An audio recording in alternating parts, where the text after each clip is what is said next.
সবাই কেমন আছেন? আজকে আমি আপনাদের জন্য একটা রেসিপি দেখাবো, দুন্দুল বাগার। আমি দুন্দুলগুলো ধুয়ে পিস পিস করে কেটে নিয়েছিলাম, ওগুলো ব্লান্ড করতে দিলাম। আমার হাজবেন্ড আমাকে সাহায্য করতেছে। এদিকে আমি মাছ ভুনা করব, পেঁয়াজ ফুল ব্লান্ড করে নিয়েছি।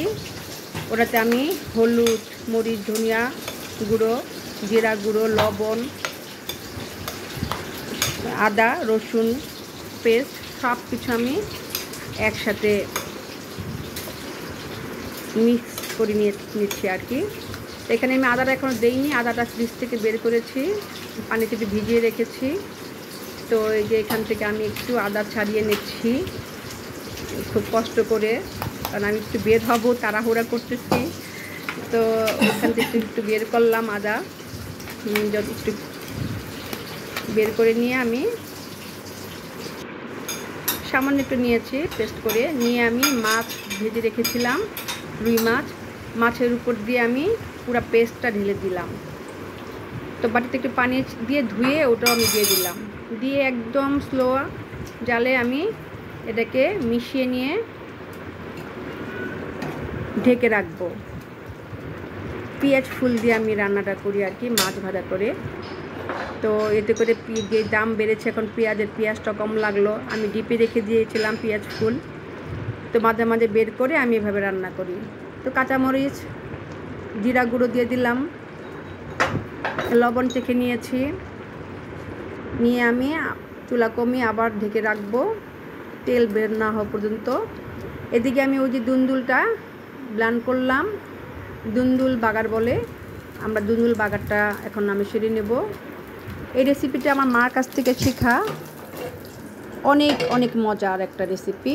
আমার মা হাতের রান্না এটা, কিন্তু আমার হাতে তো ওরকম মজা হবে না, মার হাতের রান্না এটা শিখেছিলাম মার কাছ থেকেই।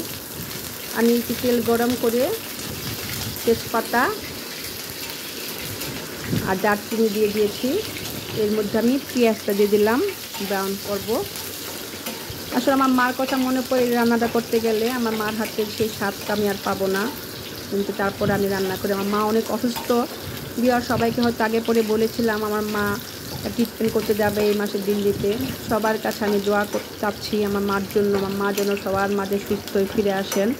আমার মার জন্য সবাই দোয়া করবেন আপনারা, আমার মাকে যেন আমরা সবাই আবার ফিরে পাই এবং আমাদের জন্য এরকম মজার মজার রেসিপি আমাদেরকে শিখিয়ে দেয় আর আমরা রান্না করব।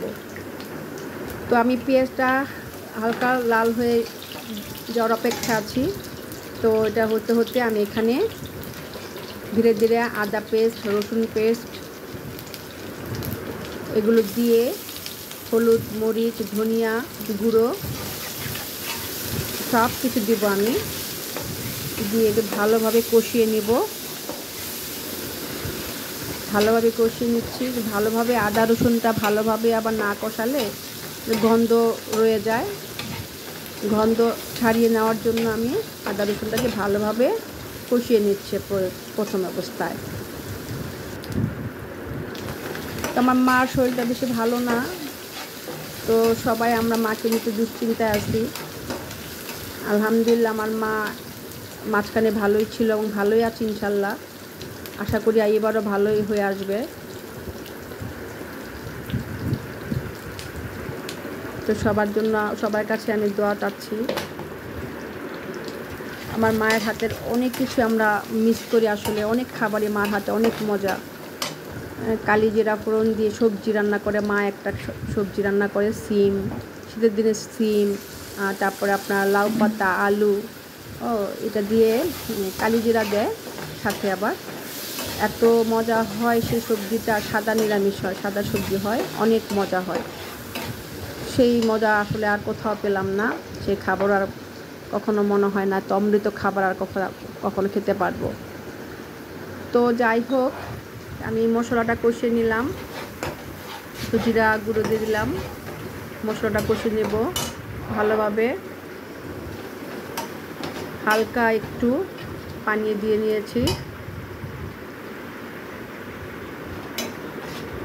কষানো প্রায় শেষ।